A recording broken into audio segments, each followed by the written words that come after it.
जिबाथि गारलाबाथा Basumatary talent award 2025 खौ नयनमनि बर'नो गथायदों। बर' बिजोङाव फरायनानै मेट्रिक आनजादाव गासै आसामनि गेजेरावनो बांसिन जौखोन्दो मोननो हानाय फरायसानो गारलाबाथा बसुमतारी पाब्लिक चेरिटेबल ट्रास्टआ बोसोरफ्रोमबो गारलाबाथा बसुमतारी टेलेन्ट एवार्डखौ होबोबाय थादों। बेबादिनो बर' बिजोङाव फरायनानै बे बोसोरनि मेट्रिक आनजादाव 93.50 जौखोन्दो मोननो हानाय तामुलपुर जिल्ला बानलुबारि गामिनि बिष्णु बर' आरो लक्ष्मी बर'नि फिसाज्ला तामुलपुर इउ.एन एकाडेमिनि फरायसा नयनमनि बर'नो 15थि गारलाबाथा बसुमतारी टेलेन्ट एवार्ड 2025 खौ गथायदों।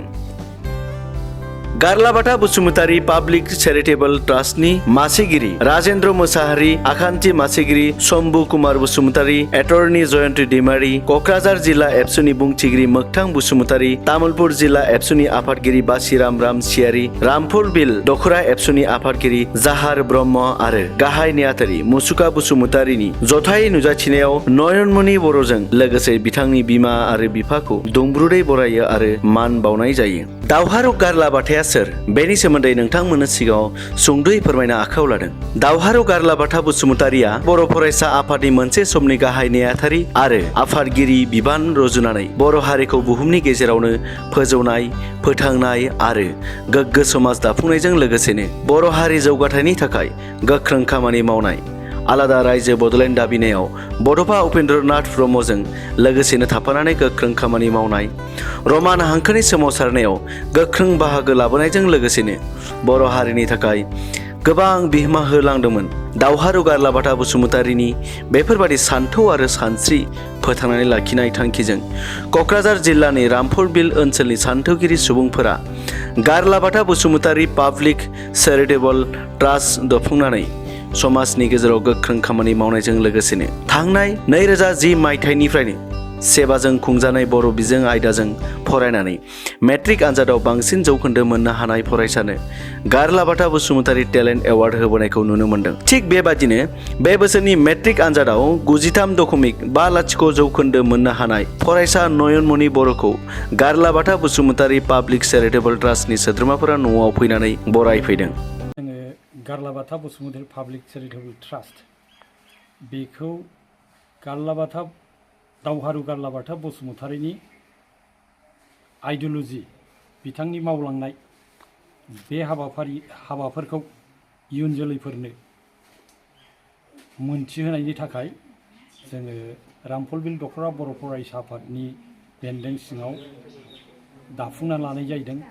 बे गारलाबाथा बसुमतारी पाब्लिक चेरिटेबल ट्रास्टनि उद्देश्यआनो जाहैदों गारलाबाथा बसुमतारीया सासे बर'नि गोग्गो थै गोनां सासे आगोमा बर' फिसामोन।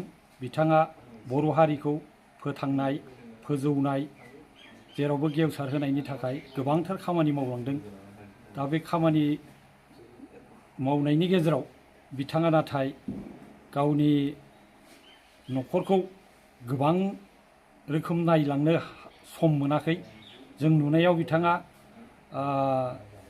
गावनि फरायसा समनिफ्रायनो जागायनानै बर'फोरनि बायदिसिना रमान हांखोनि सोमावसारनाय, पिटिसिनि समाव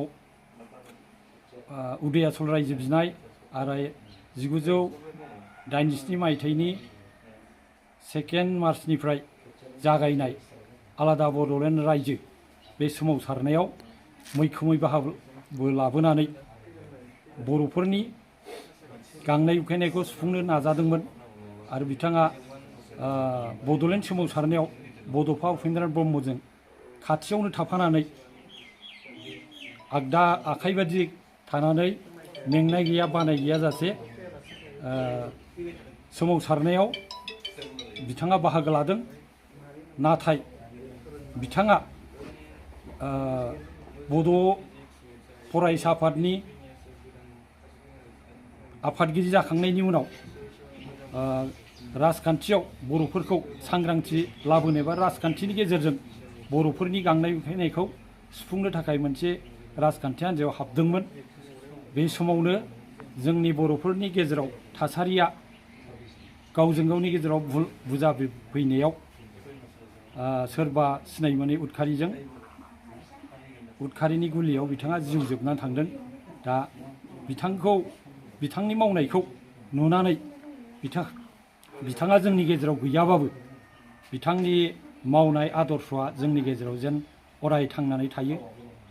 बिनि थाखाय जोङो ट्रास्टखौ दाफुंनानै लानाय जाहैदों।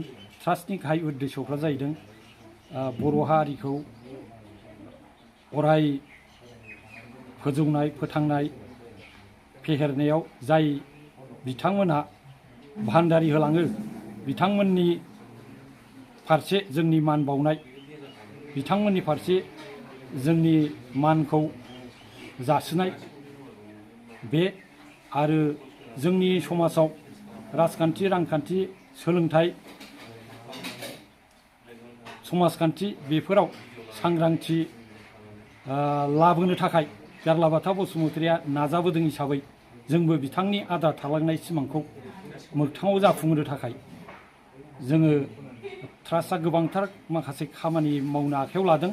दा जोङो बे गोबांथार खामानिखौ मावनो दासिम हायाखैब्लाबो जोंनि बर' समाजा सोलोंथायाव दासिमाव जेसेबां दावखोनांगौ बे अबस्थाखौ जों नुनो मोनैलाय बिथां गारलाबाथा बसुमतारिनि आद्रा थानाय सिमांखौ जों मोगथाङाव जाफुंहोनो ट्रास्टआ मोनसे खामानि एबा अबजेक्टिभनि गेजेराव जोङो जाय फरायसाया मेट्रिक थाखोआव बांसिन नम्बर लानानै बर' मिडियामनि गेजेरजों बांसिन नम्बर लानानै उथ्रिसार जानो हायो बे फरायसाखौ गारलाबाथा ट्रास्टआ होनाय गारलाबाथा बसुमतारि टेलेन्ट एवार्ड बेखौ होनायनि गेजेरजों बै जाफुंसार एबा देरहासार फरायसाफोरखौ जोङो थुलुंगा होनो थाखाय जोङो बे बान्थाखौ गथायनायनि हाबाफारिखौ गारलाबाथा टेलेन्ट एवार्डखौ 2010 मायथाइनिफ्राय जाय फरायसाया सेबानि आन्दाराव बांसिन बर' मिडियामजों बांसिन नम्बर मोननानै उथ्रिसार जानो हादों बे फरायसाफोरनो होयै दिनैसिमाव बा दासिमाव 15थि खेब जोङो बे बान्थाखौ गथायनो हानाय जाहैबाय।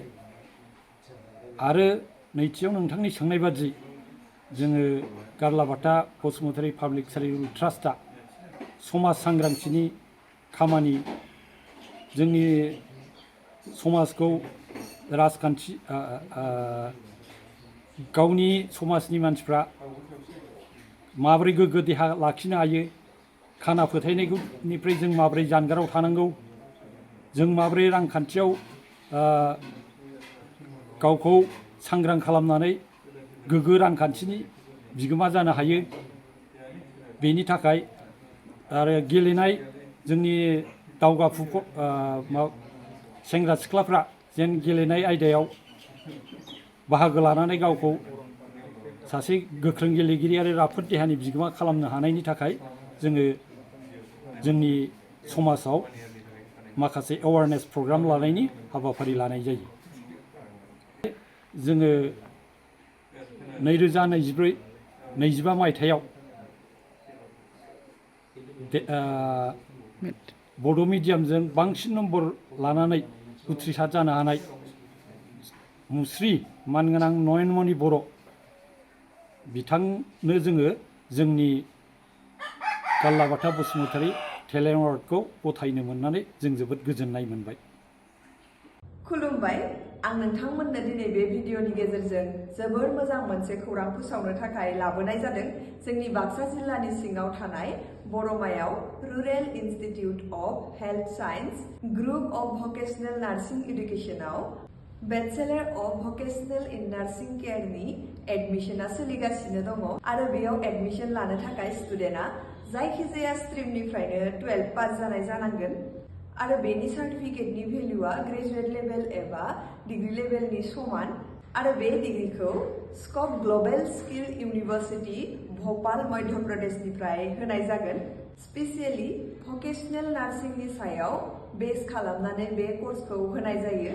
कर्स कमप्लिट जाखांनायनि उनाव गभर्नमेन्ट जब, कर्परेट जब आरो प्राइवेट जबजों लोगोसे फार्दार मास्टार डिग्री खालामनो गोसोब्ला खालामनोबो हायो आरो बेयाव कर्स कमप्लिट जाखांनायनि उनाव प्लेसमेन्ट जबनिबो सुबिदा दङ। बिदिब्ला एथ' मोजां सुबिदाखौ जों मानो जोंनि आखाइनिफ्राय बारग'होनो? जाय बिथांमोना बे कर्सखौ खालामनो गोसो होनाय नाम्बाराव थांनानै थाबैनो कन्टेक्ट खालामदो आरो गावनि सिटखौ बुक खालामनानै गावनि फिउचारखौबो ब्राइट खालामदो। Thank you.